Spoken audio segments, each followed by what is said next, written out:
በስመ አብ ወወልድ ወመንፈስ ቅዱስ አህዱ አምላክ። የመጽሐፍ ቅዱስ ንባብ ኦሪት ዘጸአት ምዕራፍ 11 ስለ መጨረሻዋ መቅሰፍት ማስጠንቀቂያ።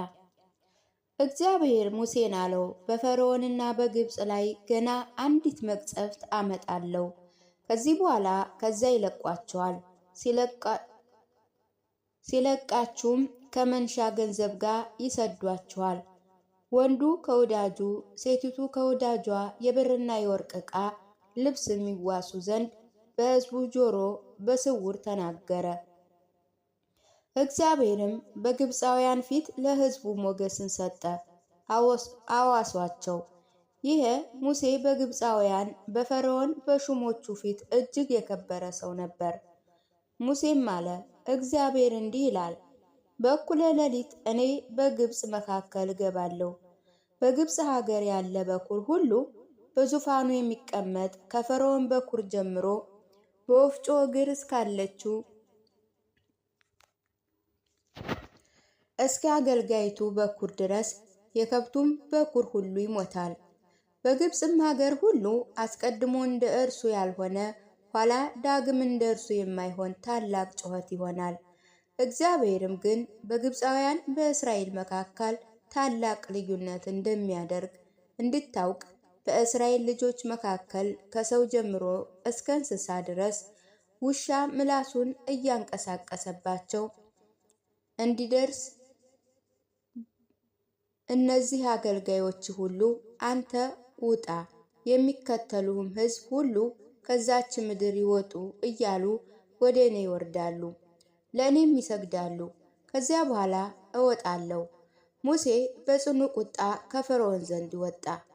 እግዚአብሔርም ሙሴን አለው፣ ተአምራቴን ድንቄ በግብፅ ሀገር ብዙ እንዲሆን ፈርዖን አይሰማችሁም። ሙሴና አሮንም እነዚህን ተአምራቶችና ድንቆች ሁሉ በፈርዖን ፊት አደረጉ። እግዚአብሔር የፈርዖንን ልብ አጸና፣ የእስራኤልም ልጆች ከግብፅ ምድር ለመልቀቅ እምቢ አለ። ምዕራፍ 12 ፋሲካ። እግዚአብሔር በግብፅ ሀገር ሙሴና አሮንን እንዲህ ብሎ ተናገራቸው። ይህ ወር የወሮች መጀመሪያ ይሁናችሁ፣ የዓመት መጀመሪያ ወር ይሁናችሁ። ለእስራኤል ልጆች ማህበር ሁሉ ተናገሩ በሏቸው።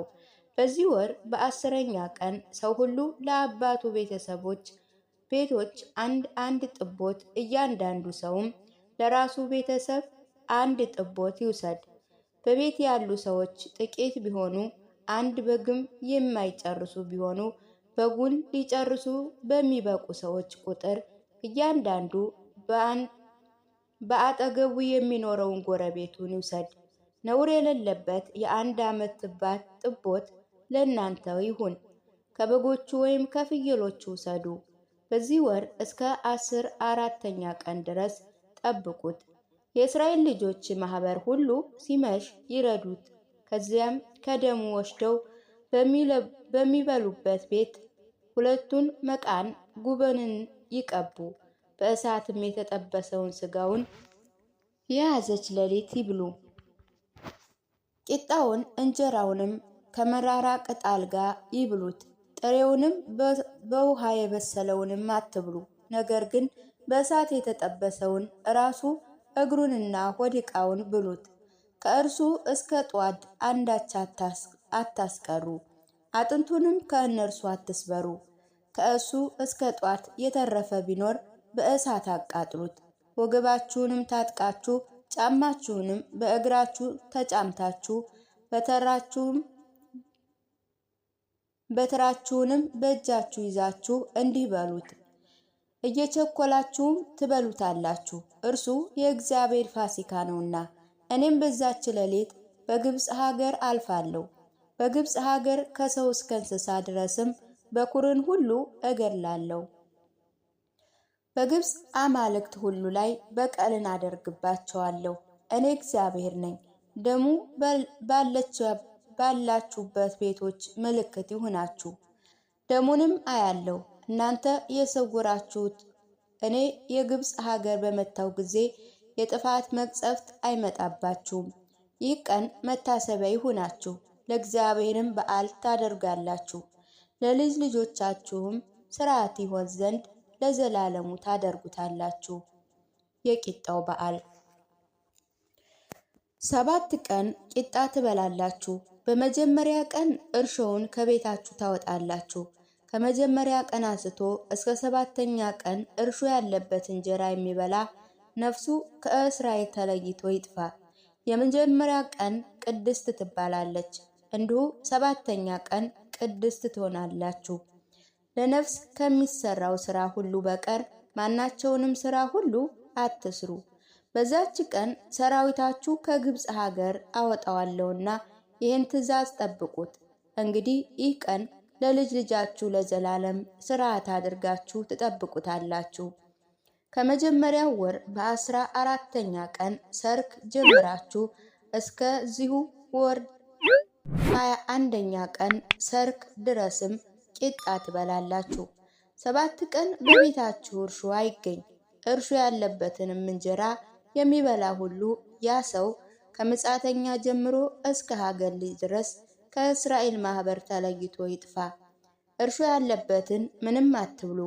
በቤቶቻችሁ ሁሉ ውስጥም ቂጣን ብሉ። የመጀመሪያው ፋሲካ ሙሴ የእስራኤልን ልጆች ሽማግሌዎች ጠርቶ አላቸው፣ ሂዱና በየወገናችሁ ጥቦት ውሰዱ፣ ለፋሲካም ረዱት። ከይዞም ቅጣልም ጭብጥ ውሰዱ። በዕቃ ውስጥ ባለው ደም ነከሩት። በዕቃውም ውስጥ ከአለው ደም 2 መቃናችሁን ጉበኑን እርጩት። ከእናንተ አንድ ሰው እስኪነጋ ድረስ ከቤቱ ደጅ አይውጣ፣ እግዚአብሔር ግብፃውያንን ይመታ ዘንድ ያልፋልና። ደሙንም በጉበንና በ2 መቃኖች ላይ ባየ ጊዜ እግዚአብሔር በሩን ያልፋል፣ አጥፊውም ይመታችሁ ዘንድ ወደ ቤታችሁ እንዲገባ አይተወውም። ለእናንተ ለልጆቻችሁ ለዘላለም ይሆናችሁ ዘንድ ይህ ሕግ ጠብቁ። እግዚአብሔር እንደተናገረው ወደሚሰጣችሁ ሀገር በገባችሁም ጊዜ ይህንን አምልኮ ጠብቁት። ልጆቻችሁ ይህ ሥርዓት ለእናንተም ምንድን ነው ባሏችሁ ጊዜ እናንተ ይህ በግብፅ ሀገር የእስራኤልን ልጆች ቤቶች ሰውሮ ግብፃውያንን በመታ ጊዜ ቤቶቻችንን ያዳነ የእግዚአብሔር የፋሲካ በዓል ነው ትሉታላችሁ። ሕዝቡም ተጎንብሶ ሰገዱም። የእስራኤልም ልጆች ሄዱ፣ እንዲሁ አደረጉ። እግዚአብሔር ሙሴን አሮንን እንዳዘዛቸው እንዲሁ አደረጉ። 10ኛ መቅሰፍት የግብፅ የበኩር ልጅ ሞት። እንዲህ ሆነ፣ እኩለ ሌሊት በሆነ ጊዜ እግዚአብሔር በዙፋን ከተቀመጠ ከፈርዖን በኩር ጀምሮ እስከ ውሃ ቀጇ ምርኮኛ በኩር ድረስ በግብፅ ምድር በኩርን ሁሉ የእንስሳን በኩር ሁሉ መታ። ፈርዖንም ሹሞቹ ሁሉ ግብፃውያን ሁሉ በሌሊት ተነሱ። የሞተ የሌለበት ቤት አልነበረምና በግብፅ ምድር ሁሉ ታላቅ ለቅሶ ሆነ። ፈርዖን ሙሴንና አሮንን በሌሊት ጠርቶ አላቸው፣ እናንተ የእስራኤል ልጆች ተነሱ፣ ከሕዝቤ መካከል ውጡ፣ ሂዱ፣ እንዳላችሁም እግዚአብሔርን አምልኩ። በጎቻችሁንም ላሞቻችሁንም ውሰዱ፣ ሂዱም፣ እኔንም ደግሞ ባርኩኝ። ግብፃውያንም ፈጥነው ከምድር ይወጡ ዘንድ ሕዝቡን ያስቸኩሏቸው ነበር፣ ሁላችንም እንሞታለን ብለዋልና። ሕዝቡ ሊጡን ሳይቦካ ተሸከሙ። ቡሃቃውንም በልብሳቸው ጠቅልለው በትከሻቸው ተሸክመው የእስራኤልንም ልጆች ሙሴ እንዳዘዘ አደረጉ። ከግብፃውያን የበኩርና የወርቅ ዕቃ ልብስንም ተዋሱ። እግዚአብሔር ለሕዝቡ በግብፃውያን ፊት ሞገስን ሰጠ። እነርሱ አዋሷቸው፣ እነርሱም ግብፃውያንን በዘበዟቸው። እስራኤላዊ ከግብፅ እንደወጡ የእግዚአብሔር ልጆች የእስራኤልም ልጆች ከራምሴ ተነስተው ወደ ሱካት ሄዱ። ከጉዞ ጋር ካሉ ሌላ 600,000 ሰው የሚያህልም እግረኛ ነበር።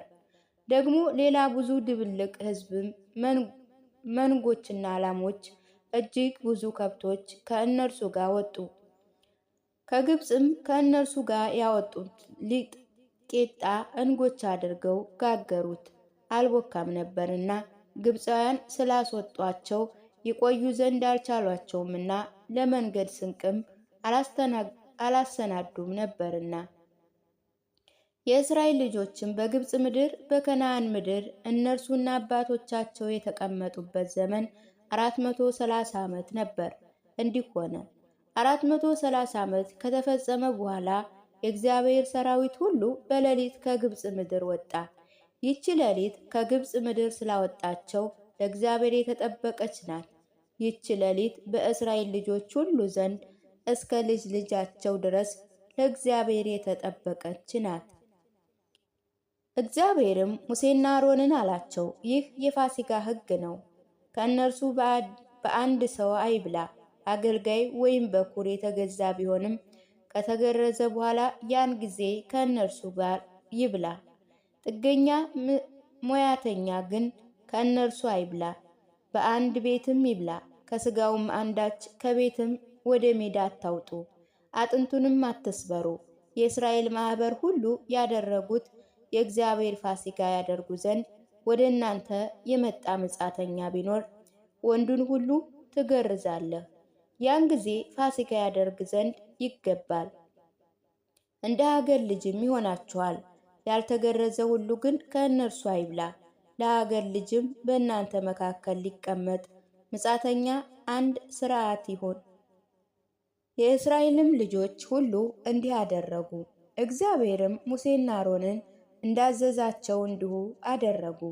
በዚያ ቀን እግዚአብሔር የእስራኤል ልጆችን ከሰራዊታቸው ጋር በግብፅ ምድር አወጣቸው።